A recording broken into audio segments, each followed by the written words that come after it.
Gopi Jana Ballabha Giri Varadari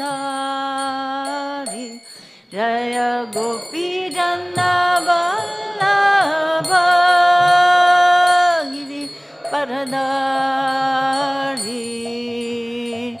Yashodanandana Brajajana Ranjana Yashodanandana Vrajajana Ranjana Yashodanandana Vrajajana Ranjana Yashodanandana Vrajajana Ranjana Yamuna Tira Banachari Tira Banachari Yamuna Tira Banachari Muna Tira Banachari Jaya Radha Madhava Kunja Bihari Jaya Radha Madhava Kunja Bihari Jaya Radha Madhava Kunja Bihari Jaya Radha Madhava Kunja Bihari Hare Krishna, Hare Krishna, Krishna Krishna, Hare Hare, Hare Rama, Hare Rama, Rama Rama, Hare Hare, Hare Krishna, Hare Krishna, Krishna Krishna, Hare Hare,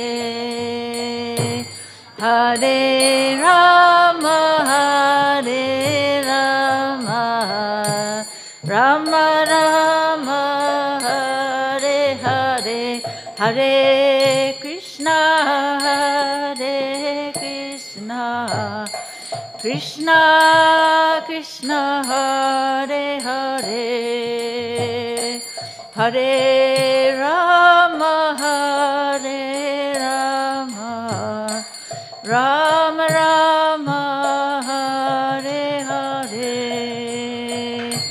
Hare Krishna, Hare Krishna, Krishna Krishna, Hare Hare,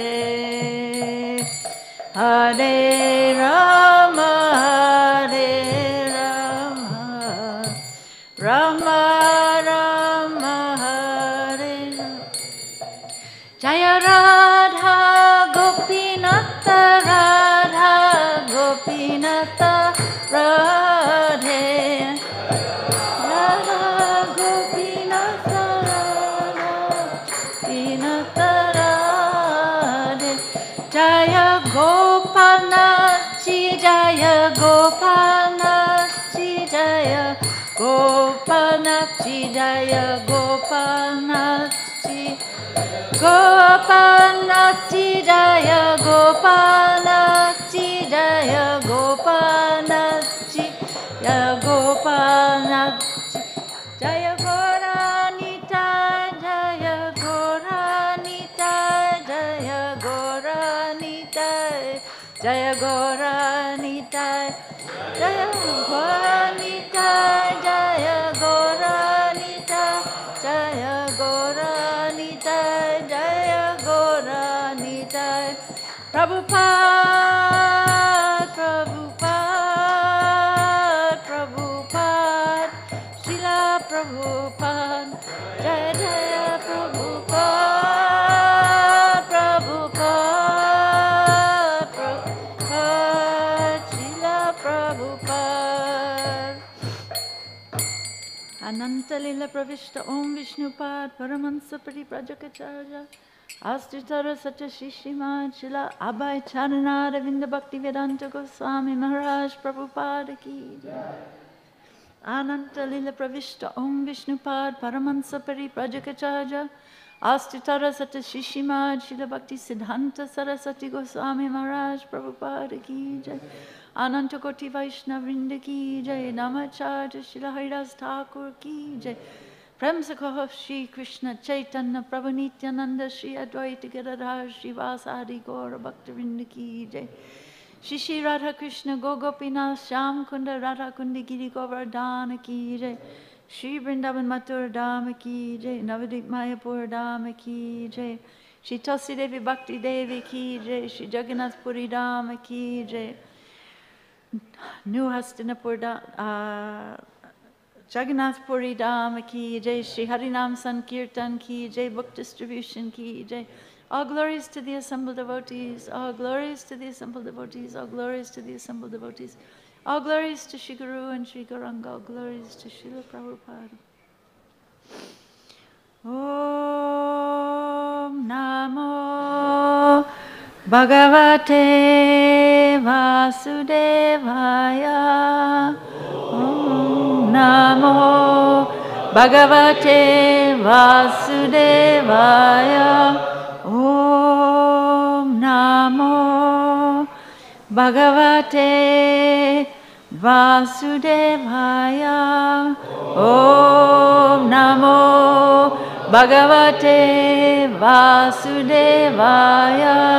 Narayanam Namaskritya Narayanam Namaskritya Naram Chaiva Narottamam Naram Chaiva Narottamam Divyam Saraswatim Vyasam Vim Saraswatim Vyas Tato Jayam Mudirayet Jayam Mudirayet Nasta Prayeshu Abhadreshu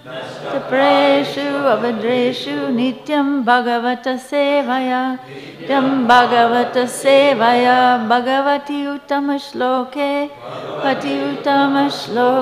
Bhaktir Bhavati Naistaki. Reading from Srimad Bhagavatam, Canto 11, chapter number 16, text number 42. Vacham vacha mano yachcha. Vacham yacha mano yachcha. Pranan yachchedriyani cha. Pranan yachchedriyani cha. Atmanam atmana yachcha. Atmanam atmana yachcha. Na bhuya kalpasedvane. Bhuya kalpasedvane. Na bhuya kalpasedvane. Bhuya kalpasedvane. Vacham yachcha mano yachcha. Pranan yachchedriyani cha. Atmanam atmana yachcha. Na bhuya kalpasedvane. Please chant.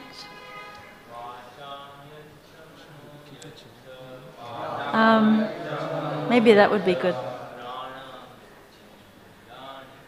Nanyachchedijanita.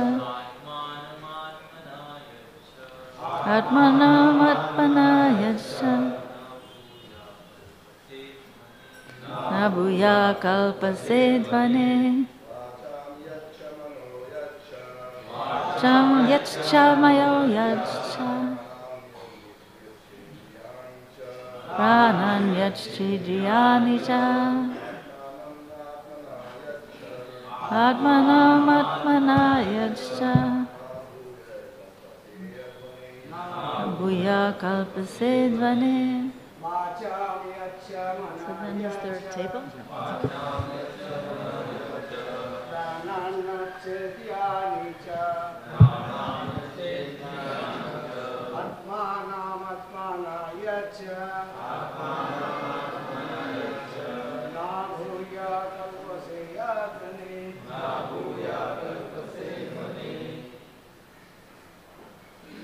Vaishnavis?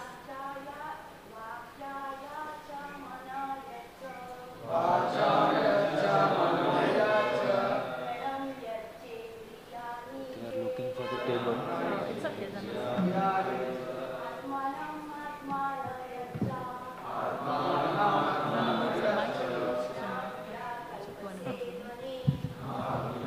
Kalpasedvane. Anyone else?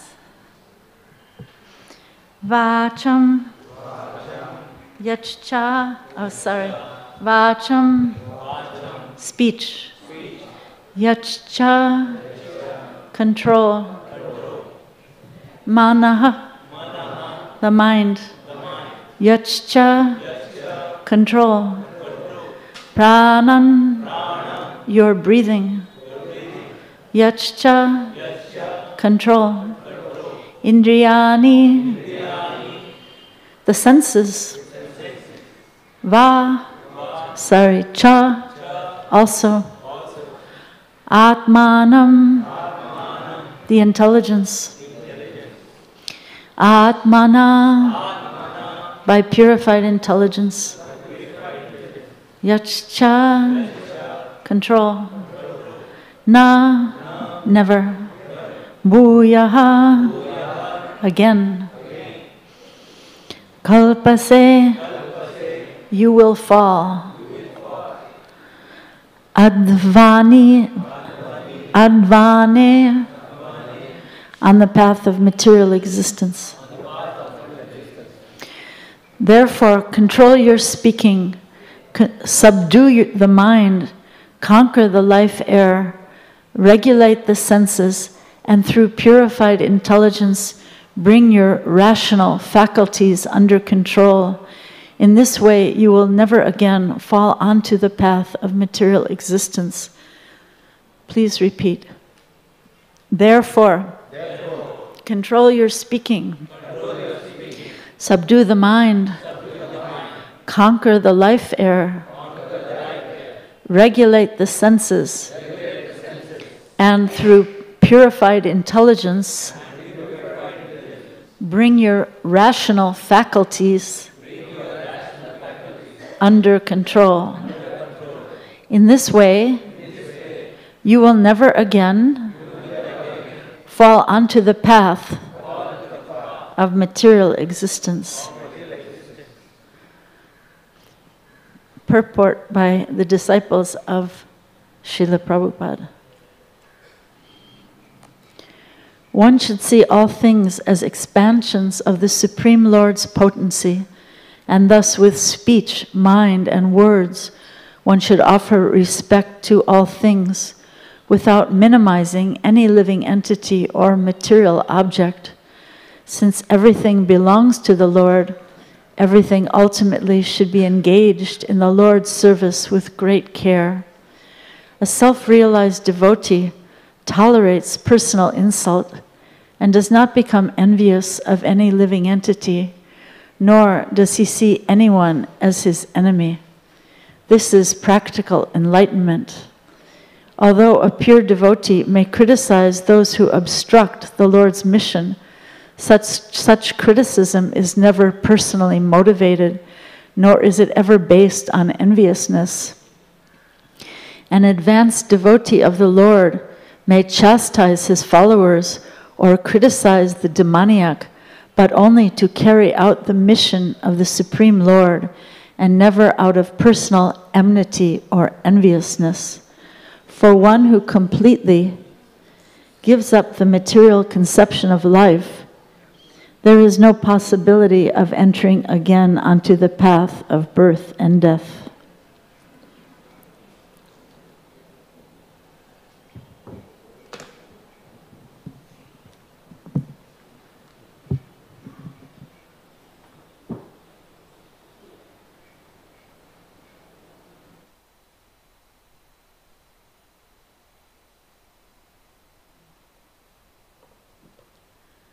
Om Ajnana Timirandasya Gyananjana Salakaya Chaksun Milatam Yena Tasmai Shri Gurave Namaha Shri Chaitanya Manobhistam Stapitam Yena Bhutale Sayam Rupa Kadamayam Dadati Sapadantikam Mukham Karoti Vachalam Pangolangayate Girim Yat Kripastamaham Vande Shri Gurundina Taranam Nama Om Vishnu Padaya Krishna Prastaya Bhutale Srimate Bhakti Vedanta Swamin Iti Namane Namaste Saraswate Deve Gauravani Pracharine Nirvishesha Sunyavadi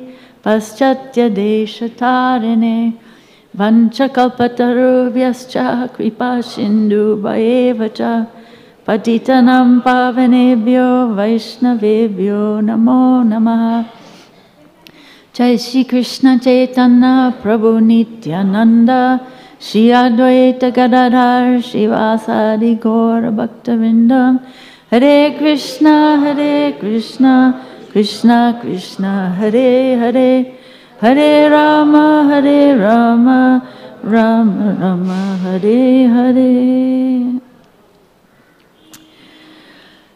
I will be leaving tomorrow after being here for a really nice long visit, and I really wanted to thank all of the devotees of Radha Gopinath Mandir. This temple, all of you really set the gold standard for hospitality in the world. And this temple and your hospitality is famous all over the world. And all over the world, devotees are trying to learn from you. So I really have to thank all of you, really from the bottom of my heart. It was amazing at the flower festival. Gauravani was saying that this is really a festival of gratitude, not flowers. It's a festival, he said it's a festival of humility and gratitude, of course. But he was saying that all the devotees who live here hardly get to attend the festival at all. Everyone is so busy decorating, making the beautiful curtains of flowers that were so beautiful and fragrant, the white flowers, and the amazing garlands, which I've never seen. Thank you to all the garland makers in there. I've never seen garlands like this anywhere in the whole world, so thank you to all of them. It's amazing that following the kindness of Radhanath Swami, all of you make such access for all these foreign people to come in and enjoy the festival so wildly, while all of you are cooking and serving and in a million ways and not even able to attend. And thank you so much to Neil Krishna Prabhu and Achyutanand Prabhu and all the guest services department for being so kind and so extraordinarily hospitable. I don't even know how I would even try to imitate what you do, so thank you so much and look forward to coming back. So in this wonderful verse of Srimad Bhagavatam, we see parallels to Krishna's instructions in Bhagavad Gita. We see parallels to Rupa Goswami's instructions in Nectar of Instruction. But this Uddhava Gita, these instructions to Uddhava in the 11th canto, are really so much more exhaustive than the 700 verses that Krishna gives to Arjuna in Bhagavad Gita. And I was thinking this verse is so much like the first verse of Nectar of Instruction. Vacha vegam manasakroda vegam jiva vegam udarapasta vegam etan veganyo vishaheta dira sarvanapi mam pritivin sasisyat. So when one can come to the place of controlling vacha, the urge to speak, the mind, the anger, the pushings of the lower urges, the stomach, the genitals, then someone becomes actually qualified to accept disciples all over the world. This is Rupa Goswami's first instruction So, yeah, Krishna says in Bhagavad Gita, the senses are superior to dull matter, superior to the senses are the mind, superior to the mind is the intelligence, and then the self, which in this verse the self was referred to as intelligence, as Atmanam, so closely aligned is the intelligence to the true Atma. So we need to, as the verse so beautifully said, control with the rational faculties and our breath. Our breath can also be used in chanting japa. Sometimes when your mind is wandering, you can also take a deep breath, and as yogis do, use the breath to help focus the mind. So these are beautiful instructions. And I was also thinking that the very important verse, there are many important points given by Srila Prabhupada, or by the disciples of Srila Prabhupada in this purport. So I was also thinking of how the verse says that if you do these things, if you control the mind with the rational faculties and bring them all under control, then the last sentence of the verse says, in this way you will never again fall onto the path of material existence. So it's very similar to the verse, the famous verse that we all pretty much know in the 4th chapter of Bhagavad Gita that instructs us to approach a spiritual master. 4:34, which says, just try to learn the truth by approaching a spiritual master. Inquire from him submissively and render service unto him. The self-realized soul can impart knowledge unto you because they have seen the truth. So that's a very important verse. Everyone should know, Sanskrit and English.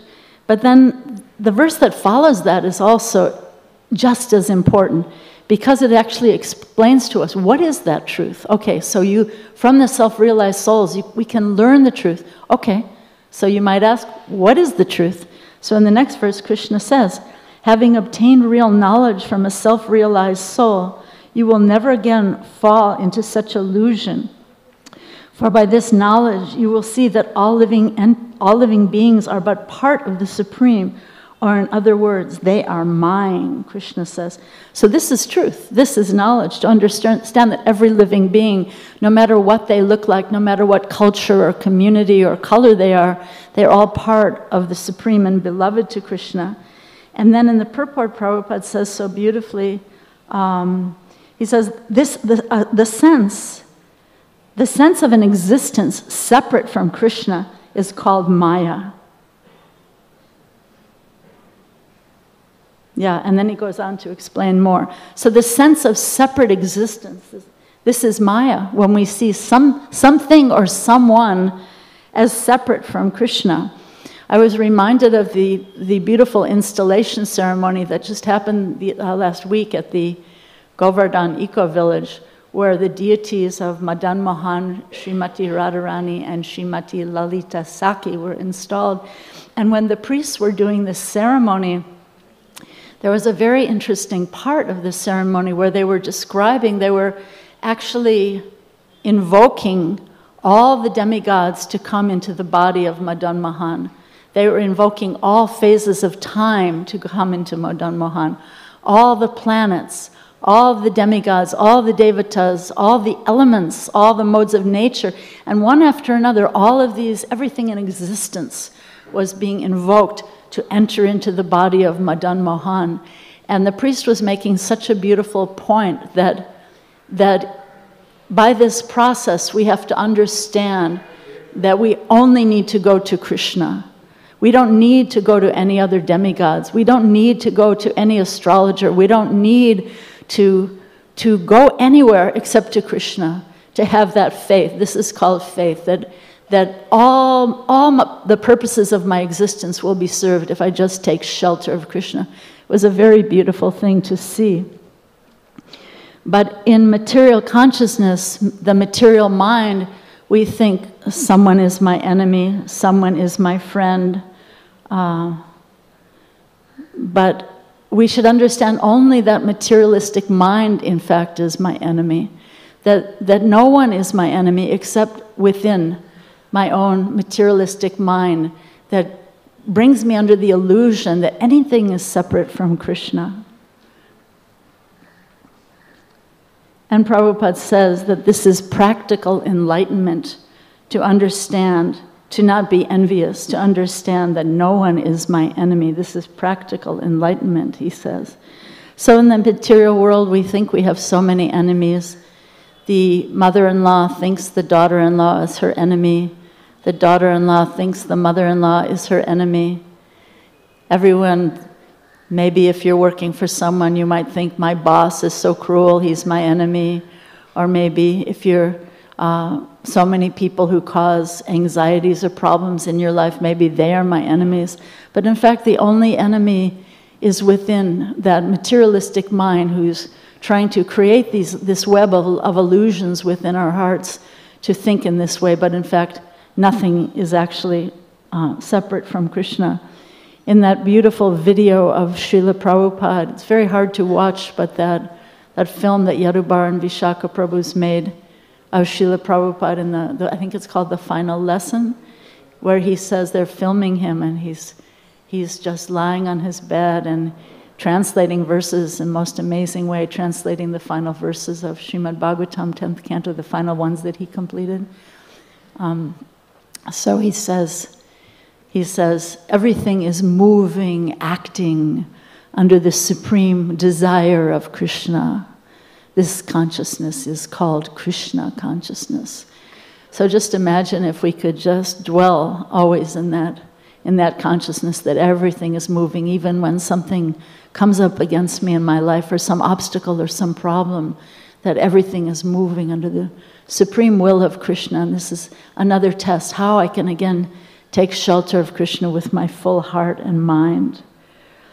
And then in the purport, the disciples of Srila Prabhupada explain, as Srila Prabhupada in other places has explained, that sometimes a pure devotee might criticize those who try to obstruct the mission of the Lord, but that this criticism is never based on enviousness.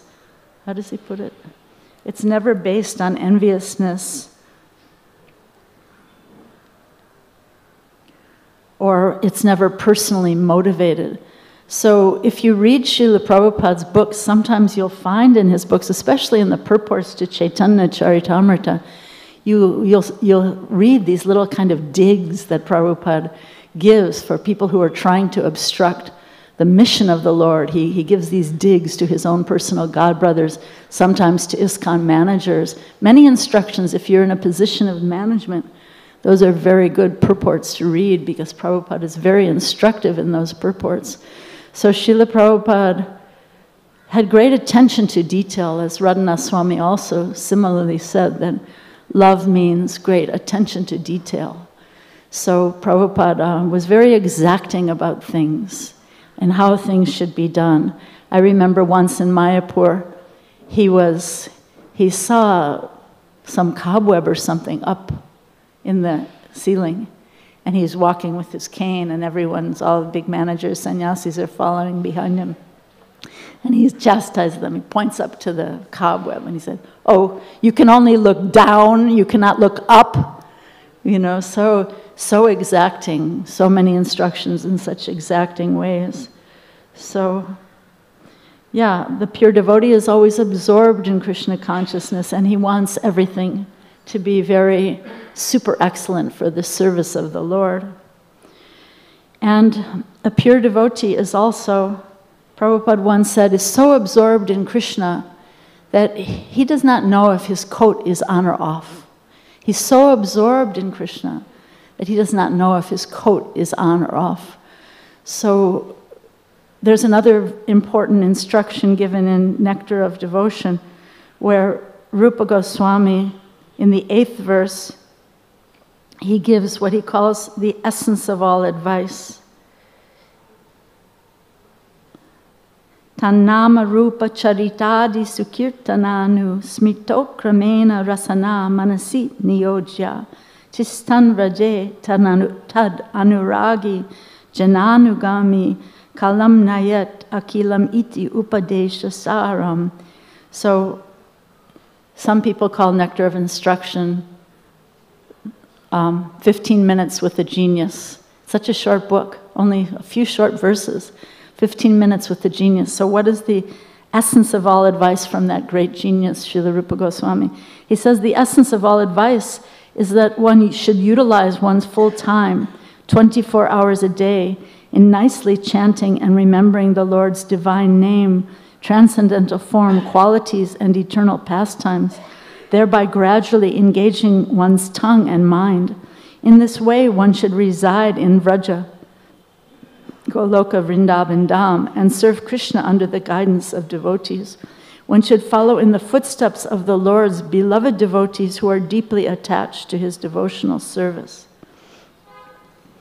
So yeah, in that context, there's an interesting story of when the residents of Vrindavan met the Yadavas in Kurukshetra, and they were all there, and Mother Yasoda was there, Nanda Maharaj was there, even the gopis, the cowherd men were all there, and Devaki came to Yasoda. Krishna was sitting with Yasoda, Mata, and they were just staring at each other with so much love.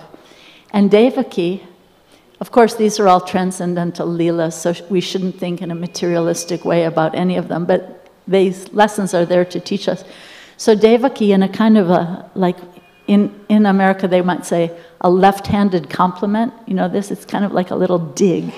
So Devaki said to Yashoda, "Thank you so much for raising my son, Krishna. Although he wasn't really your son, still you raised him with so much love." It kind of like a little dig. And Yasoda was so absorbed, and here's the lesson. Yasoda Mai was so absorbed in Krishna and just staring at Krishna's beautiful face, and Krishna was so absorbed in staring at Yashoda's beautiful face. Neither one of them even heard that little dig. So I think it's very instructive. Imagine if we could be like that in our lives when someone says, "Gosh, you're really putting on weight, you're getting a little fat," or someone says, "I haven't really seen you in Mangalarti," or "You're chanting japa in a very sloppy way," or all the millions of ways that we can get criticized in the world, you know. "You're looking quite shabby," blah, blah, blah. So much gramya kata, so many little digs come to us in our lives, in our office. If you're an attorney, in the courtroom, certainly. If you're a doctor, there can be malpractice accusations. So many problems in this material world. Your children can be disrespectful. Your wife or husband can be unkind sometimes. Sometimes, especially in intimate situations, we can tend to be unkind to each other. But just imagine if we were so absorbed in Krishna that we wouldn't even hear, we wouldn't even perceive these little digs that come at us in the material world. And this is the advice of Rupa Goswami, to be so absorbed, the essence of all instruction. So I was thinking that sometimes we hear about nonviolent communications. You've heard the term? Nonviolent communications.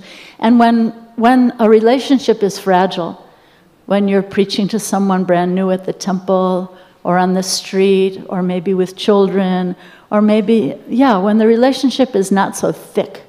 Nonviolent communication is very important. It's an important principle.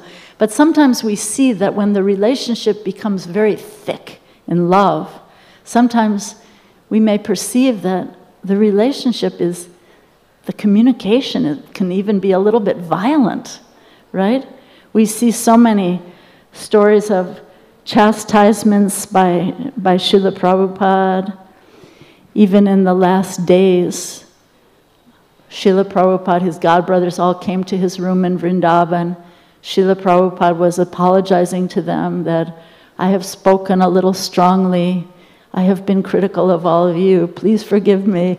And they were all saying, no, you haven't committed any offense. This is all in the spirit of preaching the holy name. You've been the greatest preacher, taking the holy name all over the world. But Srila Prabhupada was really strong. And sometimes to his disciples, there's so many stories. Did you ever hear this story about when Harikesh was his personal secretary, and Prabhupada really had a vision that he could be doing more. He could be preaching and doing tremendous work in another sphere. And Prabhupada was in a demeaning way calling him my oil-smearing servant. And Harikesh, he was trying to send Harikesh to Russia and to Eastern Europe.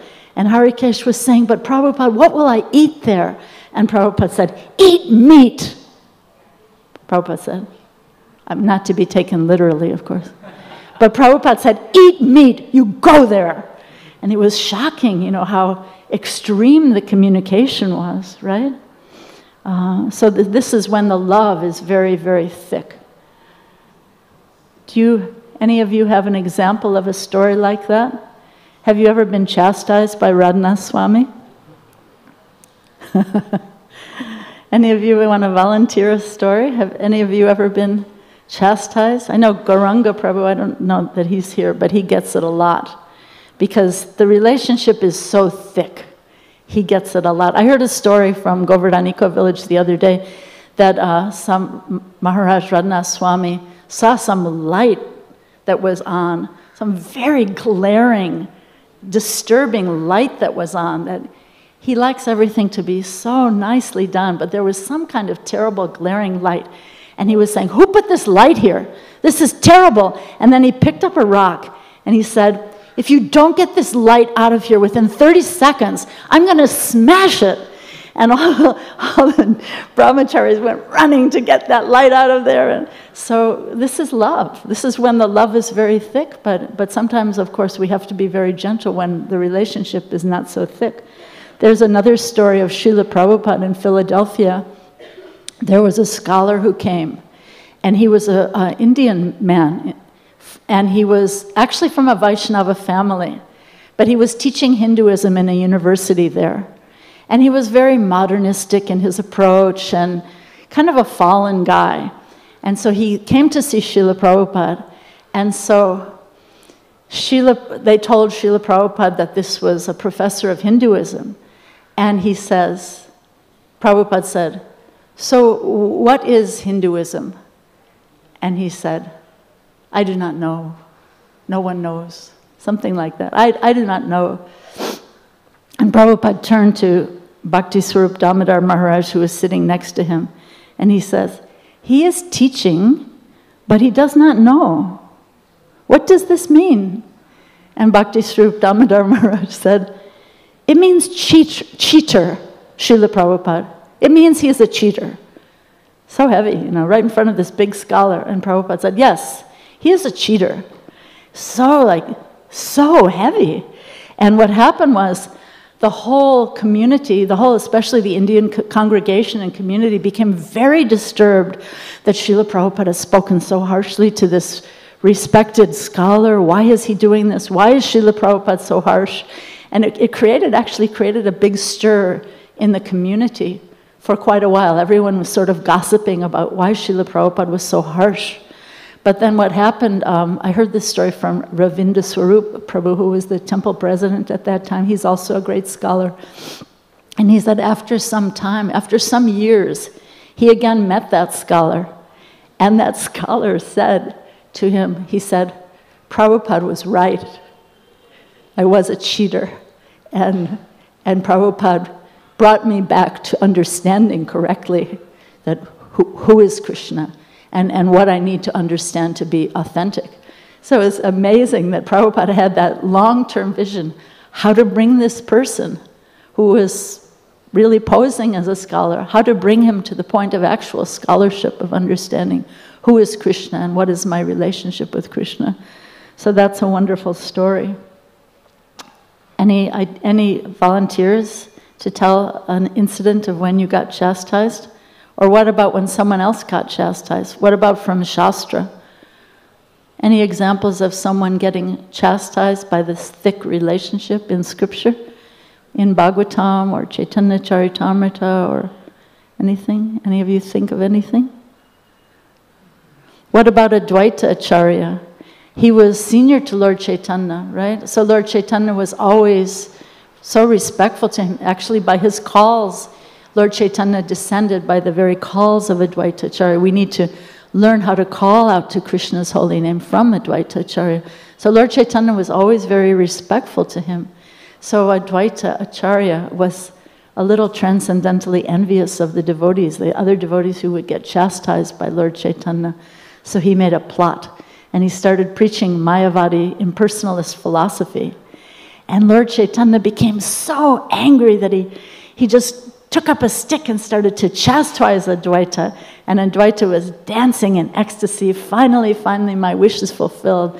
Lord Chaitanya is chastising me.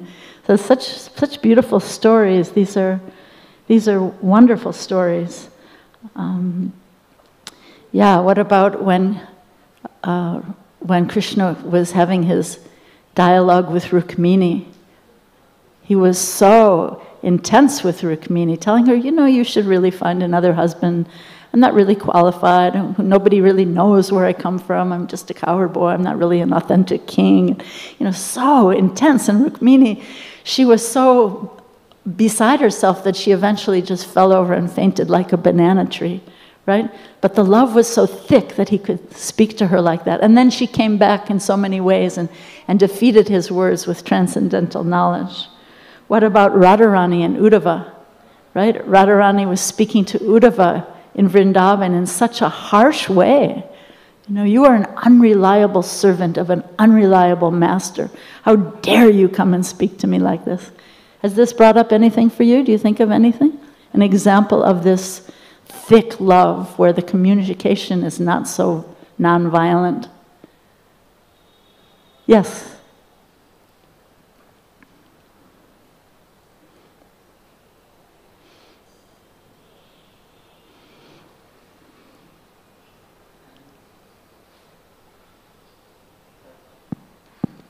In Chaitanya Charitamrita, Jagdanand Pandit was chastised by the Lord.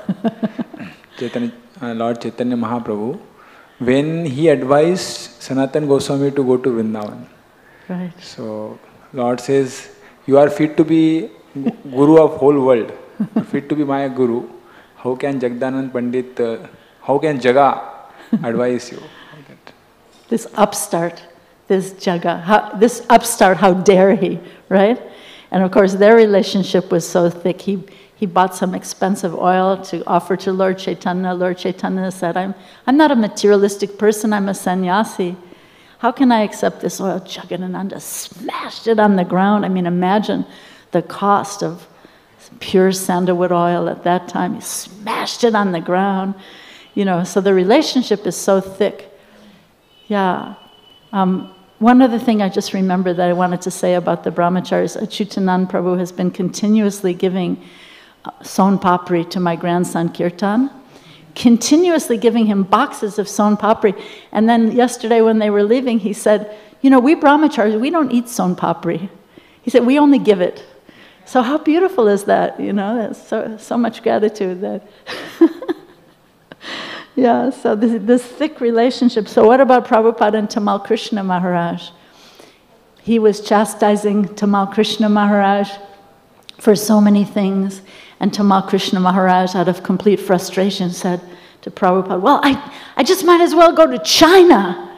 And Prabhupada said, Krishna made you say that. You go to China. And then he had to go to China, which opened up a whole other realm of preaching. So amazing, amazing, thick relationships. Anything else from the Bhagavatam, from Chaitanya Charitamrita? Anything occur to any of you? Yes. In Chaitanya Charitamrita, when Shivananda Sen is taking all the devotees to Jagannath Puri, and Lord Nityananda is also there. So he's held up at some toll collector, and the other party, they move ahead, and then there is no arrangement for accommodation and prasad, and Lord Nityananda becomes very angry, and as soon as Shivananda Sen comes back, so he kicks him. Wow. What if the guest services department at Radha Gopinath Mandir had Lord Nityananda come? Oh my goodness, it would be amazing. Such a wonderful story. Yeah, thank you so much. What about Bali Maharaj and Vamandev? His whole family is angry. Why are you insulting our brother, our father? This is unheard of. But the love was so thick that Bali Maharaj could handle that kind of love. He could handle that kind of intense, thick love. Yeah. So many examples. So this chastisement, what's the purpose of chastisement? What do you say? I'm thinking of three things. What's the purpose of chastisement? Why can't it just be spoken nicely in a non-violent way? Once I heard Radhanath Swami being asked by one devotee who was a personal servant to a guru, and she was saying, my guru is really kind of violent in his communications with me, and it's really tough, and I'm suffering a lot. And Radhanath Swami gave us such a beautiful explanation of this very point, of how sometimes when the love is very thick, the guru might not be so non-violent. So what's the purpose of chastisement? Anybody have an idea? Why? Why chastisement? To correct, of course. Anybody else? Yes? To teach others, yes. What else? To teach that person and to teach others, yes. Show the greatness of the person who takes the chastisement. Beautiful. How much affection is there, because the teacher is overstepping the formal etiquette of the relationship and going beyond. Beautiful. The teacher is overstepping the formal etiquette and going beyond to chastise. What about the beautiful story of Bhakti Charu Maharaj when he was serving Prabhupada, and Prabhupada wanted orange juice, but there were no oranges. So Bhakti Charu Maharaj, you know, he had to go to the bazaar to get the oranges. He had to come back and squeeze them, and finally he comes back with the orange juice, and Prabhupada, the love was so thick that Prabhupada said, I don't even want your orange juice. Get it out of here. And he was rejecting it. Don't give me that orange juice. And Bhakti Charu Maharaj, again, the example is so sublime.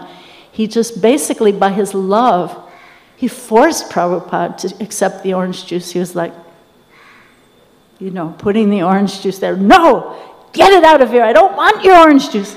And he's just so lovingly putting it there, putting it there, putting it there, until finally Srila Prabhupada drank the orange juice.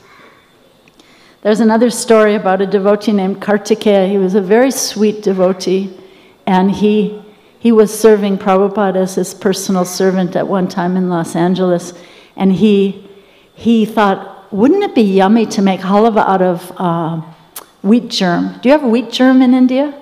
It's the germ of the wheat. It's very healthy. But so he decided, I will make some halava out of wheat germ for Prabhupada. And so he made this halava. He thought it was going to be really delicious. And he brought it to Prabhupada, and Prabhupada just completely rejected it. What is this you've concocted? This is not halava. Get it out of here. And he's very, very angry, really. And so this beautiful Kartikeya, he went in front of a picture of Srila Bhakti Siddhanta Saraswati, Prabhupada's guru, and he was praying to Bhakti Siddhanta Saraswati, and he was saying, please, Param Guru Maharaj, I just want to please your beloved disciple Srila Prabhupada, and I just wanted to offer this nice wheat germ halava for him, and I just wanted to please him. Please ask him to accept it. And then all of a sudden he hears the bell. Srila Prabhupada's calling him, and Prabhupada called him back and said, what is that halava that you made? And Srila Prabhupada tasted it and said, this is very nice, very nice. So these stories are so beautiful. There's one more story I wanted to share with you. Also a devotee who became a sannyasi. He was serving Prabhupada as his personal servant. His name was Nanda Kumar. And I was taking care of the deities in New York at this time, and Prabhupada's rooms were right next to the Pujari room. And Nanda Kumar Prabhu came into the Pujari room, and he was in shock. And he said, Prabhupada just said the most amazing thing to me. I said, what? And so he said, Prabhupada just told him, he said, Prabhupada said, you are much too creative to be a good servant. You should go do business. And I was thinking, whoa, business. I didn't think business was creative, but now I understand, after myself doing business for 25 years, I understand how business is very creative. But Prabhupada was saying he was making too many things up. He wasn't just following the instructions. Like the servant is supposed to bring milk, it's supposed to be hot, not so hot that it's impossible, but possible. You know, all those instructions. So he found that Nanda Kumar Prabhu was too creative. He had too much imagination to be a good servant. So he said, you should go do business. Isn't that interesting? So yeah, so sometimes the spiritual master might chastise to bring down someone's pride. So many stories about that. Lord Indra, Lord Brahma, so many stories to bring down pride. Sometimes the servant is concocting ideas, sometimes to bring down these imaginary concoctions that the servant the spiritual master asks for water, the servant brings milk. Those kinds of things when this person is being served in a way they don't want to be served. And also the third example that comes to mind is like the example of Harikesh Prabhu when the spiritual master has another idea of service in mind for this disciple. I remember one devotee in America, he was fluent in Russian and he wanted to go to Russia to preach. But he was one of the BBT artists. He was a very talented painter. And he said, Prabhupada, I want to go to Russia to preach. And Prabhupada was so disinterested. Prabhupada was always preach, preach, preach, preach, right? But this devotee, Prabhupada's totally disinterested. And he said, the work you are doing is preaching, the painting. He said, preaching means to glorify Krishna. So that's what you are doing. You are preaching. So he was, even though he was fluent in Russian language, he was refusing because Prabhupada had some other idea of how he could serve, right?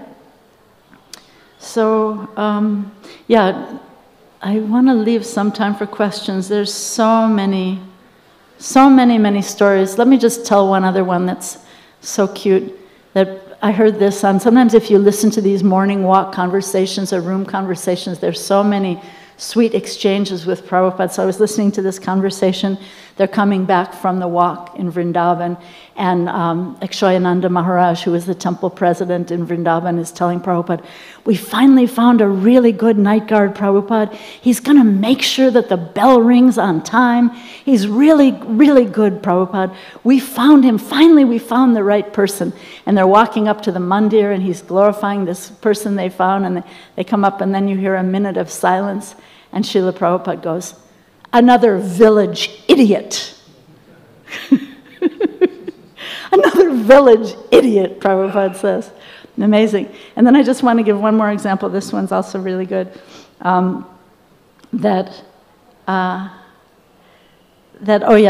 this is another story that took place in Vrindavan. Prabhupada was very, very upset because of some incompetent management. And he gathered all the managers in his room. And he asked them, what is the solution? He's asking all of them, what is the solution? And one of the managers said, well, Srila Prabhupada, I think if we all became Krishna conscious, that would solve the problems. And Prabhupada said, another impractical idea. So funny. So just like Prabhupada told Giriraj Maharaj, it requires Krishna consciousness, of course, but also Prabhupada said organization and intelligence, right?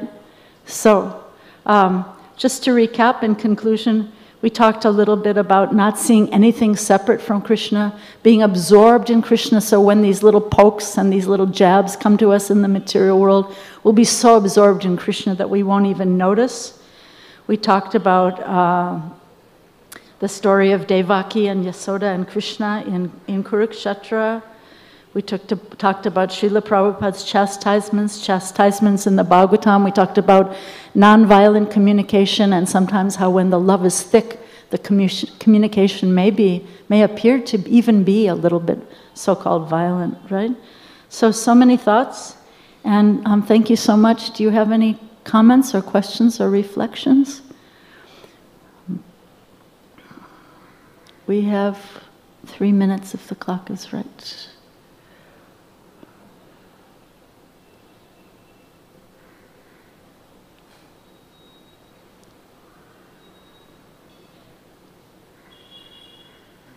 Yes, from guest services.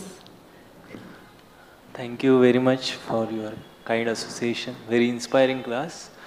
I was thinking if chastisement comes not through any thick relationship, then what should be our mood when we receive chastisement? I don't think I understand the question. If you receive chastisement from who? Other than, someone in authority. With whom we have good relationship. Other than that. Someone who maybe you don't have such a good relationship with? That's a great question. Thank you very much. Well, if we're in a situation of thick love with Krishna, then we can really come to the place of understanding that everything is coming from Krishna.